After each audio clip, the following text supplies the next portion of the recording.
بسم الله الرحمن الرحيم ياسين والقرآن الحكيم إنك لمن المرسلين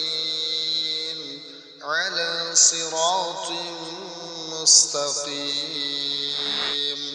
تنزيل العزيز الرحيم لتنذر قوما ما أنذر آباؤهم فهم غافلون